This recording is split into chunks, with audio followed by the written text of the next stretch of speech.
నమస్తే, welcome to TV 786. మైనార్టీల సంక్షేమమే మా లక్ష్యం. ఇక వివరాల్లోకి వెళ్తే, నాబార్డ్ సంస్థ ద్వారా తివాచీ శిక్షణ పొందుతున్న మహిళలకు జీవనోపాధి కోసం బ్యాంకుల ద్వారా రుణములు ఇప్పించి వారు తయారు చేసిన తివాచీలను కొనుగోలు చేయుటకు ప్రభుత్వం చొరవ చూపాలని 40వ డివిజన్ కార్పొరేటర్ మరుపల్ల రవి కోరారు.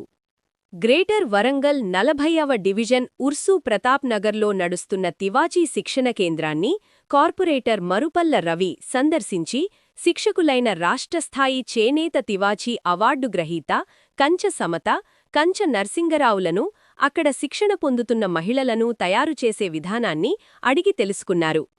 శిక్షణ కాలం 50 రోజులు సరిపోవని, పూర్తిస్థాయిలో శిక్షణ పొందుటకు ఇంకా 2 నెలలు కావాలని శిక్షణ పొందుతున్నవారు తెలిపారు. ఎక్కువ సైజ్ చేస్తే ఎక్కువ పడుతుంది.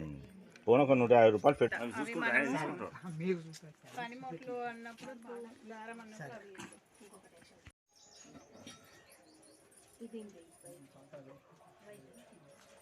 ఇప్పుడు మనం ఉన్న జనరేషన్ తగ్గట్టుగా డిజైన్ కొత్త డిజైన్స్ వేస్తే కొత్త కొత్త కలర్స్ పెడుతున్నాం.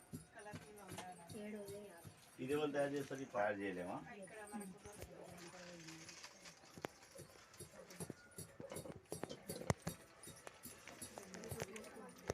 ఇది చాలా సున్నితమైన పని.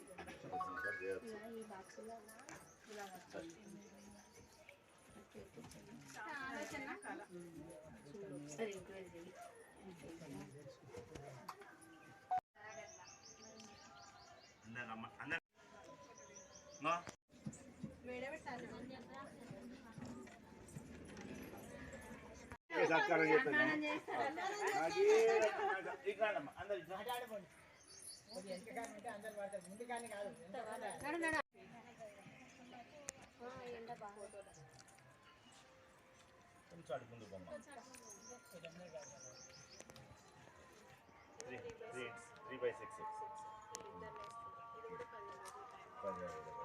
కాస్ట్ ఎంత ఉంటుందమ్మా?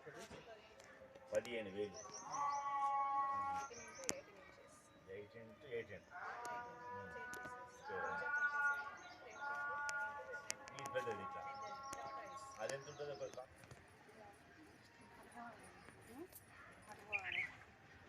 తివాచీకి పేరుగాంచిన ఓరుగల్లు రాను రాను కనుమరుగైతారన్న ఉద్దేశంతో ఈరోజు కంచ నరసింగరావు, కంచ సమతాల ఇన్స్ట్రక్టర్ల మధ్య 25 మందికి ప్రతిరోజు 25 మందికి ట్రైనింగ్ ఇవ్వడం జరుగుతుంది.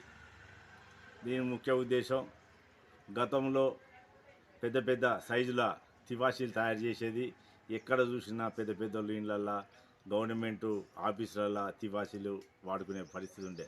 రాను రాను మొత్తం కనుమరుగైపోయింది. గత సాంప్రదాయాన్ని, గత కళను మనం కాపాడుకోవాలన్న ఉద్దేశంతో ఇలా సమత నరసింగరావు ముందుకు రావడం మీదట నాబార్డ్ సంస్థ వారు ఇక్కడ ట్రైనింగ్ ఇవ్వడం జరిగింది. ఇవ్వడం 25 మందికి ప్రతిరోజు 125 రూపాయల స్టైపెండ్ తోటి ఇవ్వడం జరుగుతుంది. 50 రోజులు దీని యొక్క ట్రైనింగ్ పీరియడ్. వాస్తవం చెప్పాలంటే కనీసం పూర్తి స్థాయిలో ట్రైనింగ్ శిక్షణ పొందిన వారికి ఒక 6 నెలలు తప్పనిసరిగా అవసరం. పూర్తి స్థాయిలో వారికి పని రావాలంటే ఒక 6 నెలలు అవసరం పడుతుంది. కేవలం 50 రోజుల్లో ఇవ్వడం వల్ల మధ్యలోనే వాళ్ళు నేర్చుకున్న విద్యను మర్చిపోయే పరిస్థితి కనబడుతుంది.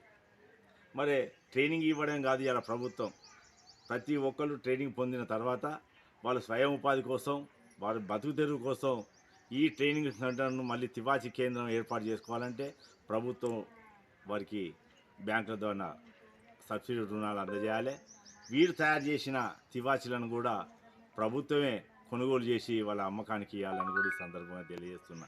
ట్రైనింగ్ చేయడమే కాదు, ట్రైనింగ్ పొందిన తర్వాత వాళ్ళు బతుకు తెరువు కోసం తయారు చేసే ఈ తివాచీలను తప్పనిసరిగా ఇవాళ ప్రభుత్వమే పలు సంస్థల ద్వారా కొనుగోవడానికి ముందుకు రావాలని కూడా ఈ సందర్భంగా తెలియజేస్తున్నా.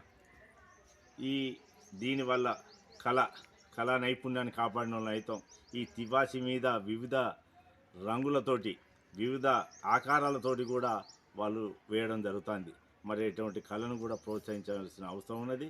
ఇటు విషయం జిల్లా కలెక్టర్ గారి దృష్టికి తీసుకొచ్చి ఎల్లకాలం ఎప్పటికీ ట్రైనింగ్ సెంటర్తో పాటు ఇవాళ ట్రైనింగ్ పొందిన వారు కూడా వారి జీవనోపాధికి రుణాలు, వారి యొక్క బాగోగులు చూసుకోవాలని కూడా ఈ సందర్భంగానే కోరుతాను కూడా.